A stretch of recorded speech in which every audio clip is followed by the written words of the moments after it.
Hello everyone, welcome to IFS. I hope you're doing fine students.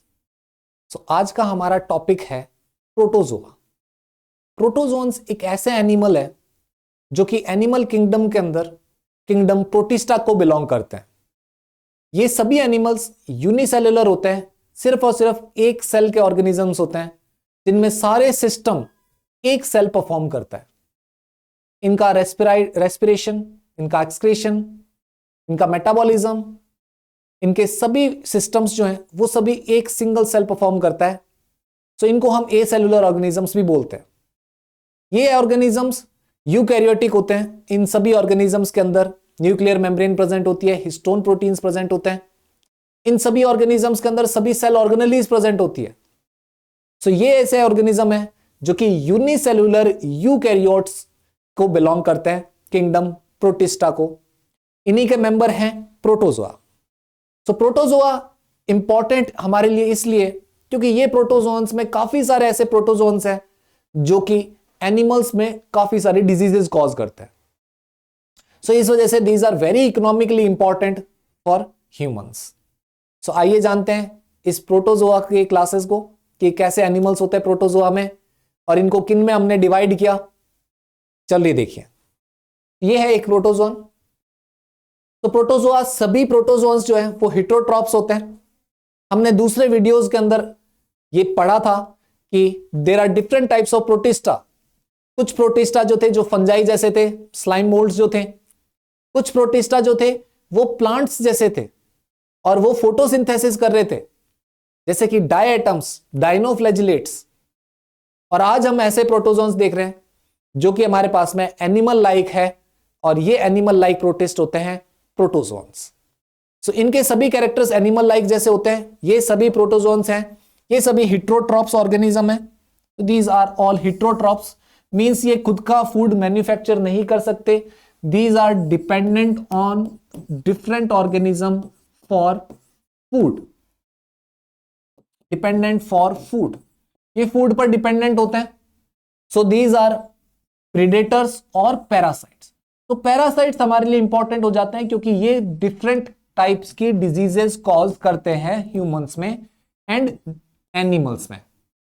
Predators means ये food को engulf करके खाएंगे, जैसे कि अमीबा जो कि फूड को एनगल्फ करके खाता है, सूडोपोडिया से एनगल्फ करता है फूड को और उसके बाद में फूड को ईट करता है.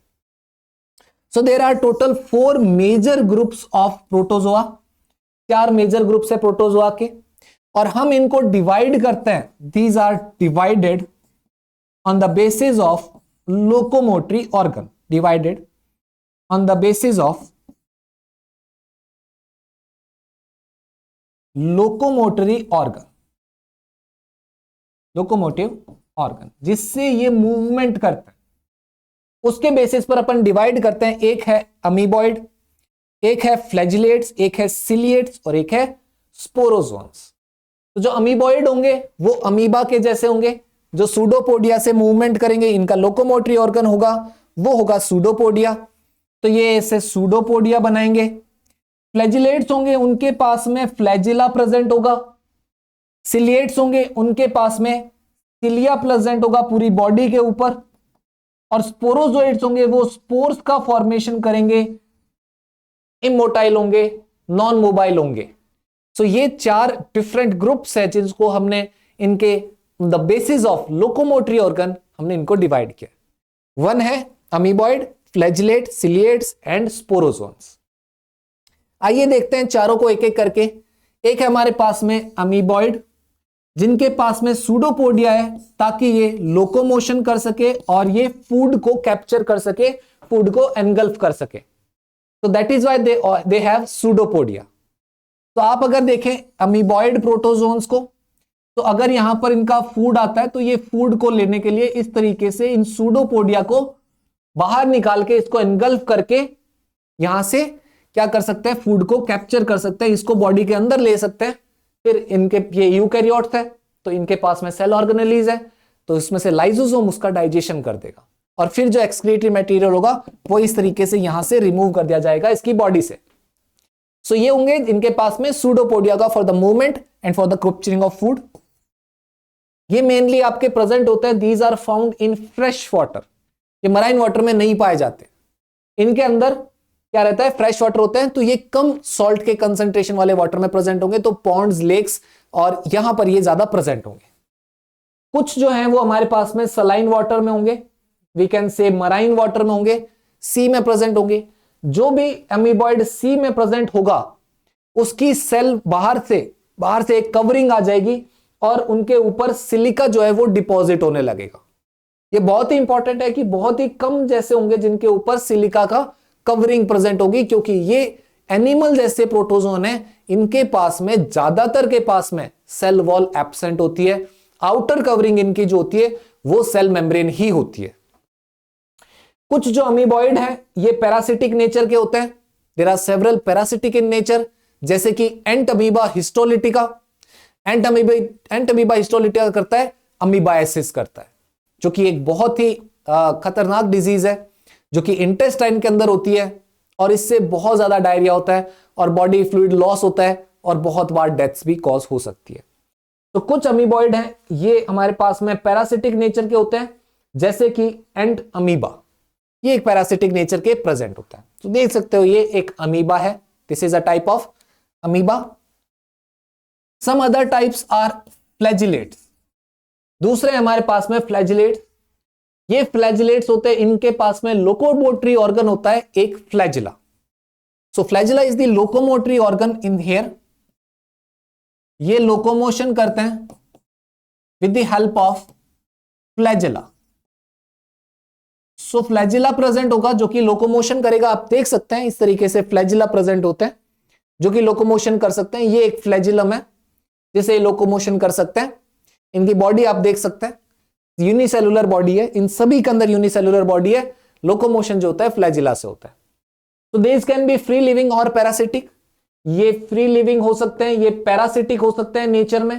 This can be free living और पैरासिटिक मींस ये नेचर में फ्री लिविंग हो सकते हैं या फिर किसी एक होस्ट के ऊपर डिपेंड करके ये पैरासिटिक हो सकता है। इनके पास में फ्लैजिला होता है एज अ लोकोमोटरी स्ट्रक्चर, एक लोकोमोशन के लिए फ्लैजिला होता है ताकि ये मूवमेंट कर सके, एक जगह से दूसरी जगह पर जा सके। एग्जाम्पल है इनके अंदर trypanosoma, it is a very important example. Trypanosoma gambiense एक डिजीज कॉज करता है जिसको हम बोलते हैं अफ्रीकन स्लीपिंग सिकनेस। ये क्वेश्चन बहुत बार पूछा गया है कि which is the disease caused by the trypanosoma. तो trypanosoma causes sleeping sickness disease. इसी तरीके से एक और है हमारे पास में जो इसी के अंदर प्रेजेंट है, विच इज लेइसमानिया।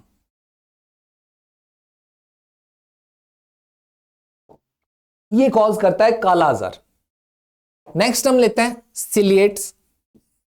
सिलिएट्स ऐसे होंगे जिनके पास में सिलिया होगा as a locomotory structure. So as you can see it is a paramecium which is slipper animalcule, और इसकी पूरी बॉडी की सरफेस के ऊपर प्रेजेंट है सिलिया। सिलिया प्रेजेंट होगा, पूरी बॉडी की सरफेस पर होगा और सिलिया से मूवमेंट करेगा। तो जनरली फ्लैजिला होते हैं वो एक होते हैं, दो होते हैं, या फिर बहुत ही फ्यू फ्लैजिला प्रेजेंट होते हैं। लार्ज लॉन्ग होते हैं ये फ्लैजिला। लेकिन जब किसी के बॉडी के ऊपर सिलिया प्रेजेंट होता है फॉर द मूवमेंट, तो सिलिया होते हैं हमारे पास में बहुत ही कम, small, sorry not less, there are more in number, they are present all over the body and they are very small in size. So while the flagella are very large and few in number, cilia are more in number and small in size. तो यहां पर आप देख सकते हो cilia जो है वो इस तरीके से प्रेजेंट है और इसके पूरी बॉडी के ऊपर प्रेजेंट है cilia. So ये प्रेजेंट है हमारे पास में। दिस ऑर्गेनिज्म इज पैरामीशियम, जो कि हम इसको बोलते हैं स्लीपर एनिमलक्यूल। तो slipper animalcule is the common name of paramecium. और पैरामीशियम देखते हैं, इसकी खास बात होती है कि इसके अंदर एक बहुत ही कॉन्ट्रैक्टाइल वैक्यूल प्रेजेंट होता है और ये बहुत ही कॉम्प्लेक्स वैक्यूल है। सो ये मल्टीपल वैक्यूल सिस्टम होता है, इसके अंदर खूब सारे रेडिएटिंग कैनाल्स होते हैं और इसके थ्रू ये करता है ऑस्मो रेगुलेशन। सो आप देख सकते हो यहां पे भी कॉन्ट्रैक्टाइल वैक्यूल है, यहां पर भी कॉन्ट्रैक्टाइल वैक्यूल है और ये ऑस्मो रेगुलेशन में हेल्प करता है इसकी। सो नेक्स्ट टाइप के हमारे पास में प्रोटोजोन्स हैं, वो है हमारे स्पोरोजोन्स। तो स्पोरोजोन्स के अंदर एक ऐसा स्पोरोजोन आता है जो कि बहुत ज्यादा हैवी फॉर्म में डिजीज कॉज करता है and that is malaria. So malaria disease cause करने वाला स्पोरोजोन है प्लाज्मोडियम। हमने एक वीडियो लेक्चर में इसी तरीके से हमने एक शॉर्ट कंसेप्ट के वीडियो में हमने पढ़ा थे slime moulds. We studied about slime moulds. So slime moulds की जो स्टेज है जहां पर सारे स्लाइम मोल्ड साथ में कंबाइन हो जाते हैं, यूनिसेल्युलर स्ट्रक्चर होती है और इस स्ट्रक्चर के अंदर सब कंबाइन होकर के एक स्लाइमी मास बनाता है, तो उसको हमने प्लाज्मोडियम बोला था। तो आप उस प्लाज्मोडियम को इस प्लाज्मोडियम से कंफ्यूज नहीं करेंगे। ये एक प्लाज्मोडियम स्ट्रक्चर है, दैट इज अ स्पोरोजोन, और ये प्रोटिस्टा के अंदर ही आता है, वो भी किंगडम प्रोटिस्टा में आता है, but that is slime mould. Okay, so वो स्लाइम मोल्ड है फंजाई लाइक प्रोटोजोआ प्रोटोस्टा, और ये जो प्लाज्मोडियम है, ये प्लाज्मोडियम एक तरीके का स्पोरोजोन है और जो कि डिजीज कॉज करता है, which is malaria. So sporozoans होते हैं, ये बहुत ही इकोनॉमिकली इंपॉर्टेंट है ह्यूमंस में, क्योंकि ये बहुत सी डिफरेंट टाइप्स की डिजीज करते हैं। और यहां पर इनके प्लांट बॉडी इनकी जो बॉडी है उसके अंदर एक स्टेज आती है, दैट इज स्पोर स्टेज। तो ये स्पोर्स का फॉर्मेशन करता है, that is why we called it as sporozoans. ये नॉन मोटाइल होता है, अमीबॉइड जो होते हैं वो अमीबा से मूव करेंगे, फ्लैजिलेटेड होंगे वो फ्लैजिला से मूव करेंगे, सिलिएटेड होंगे वो सिलिया से मूव करेंगे, बट जो स्पोरोजोन्स होंगे they will not move through this. और एग्जांपल में हम ले सकते हैं एक Plasmodium. So Plasmodium can be the example, this is a type of sporozoan. आइए कुछ क्वेश्चंस डिस्कस कर लेते हैं हम, जो इस टॉपिक पे पूछे जा सकते हैं आपसे। The unicellular eukaryotics are grouped in. तो यूनिसेलुलर यूकैरियोटिक्स को हम किस में ग्रुप कर सकते हैं? मोनेरा, प्रोटिस्टा, आर्किया या फंजाई। तो मोनेरा में यूनिसेलुलर प्रोकैरियोट होते हैं, प्रोटिस्टा में यूनिसेलुलर यूकैरियोट्स होते हैं। सो आंसर होगा आपका B. The next question is which of the following organisms will vanish.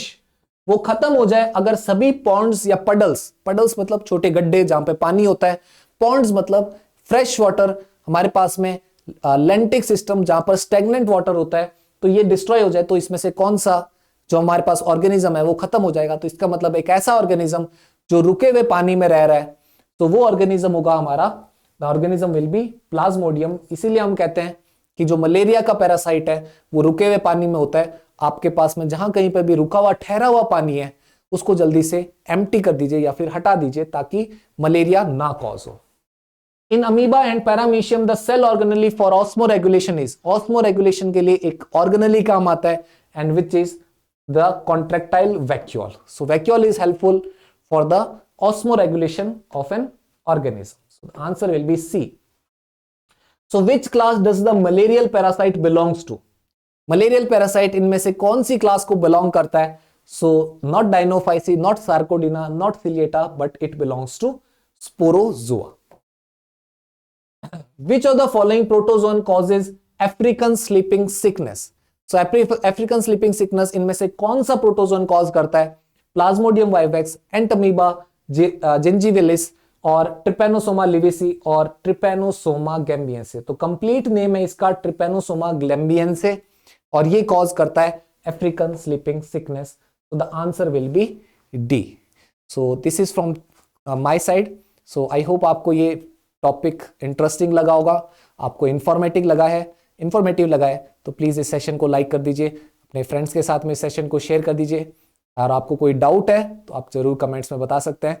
Thank you and happy learning.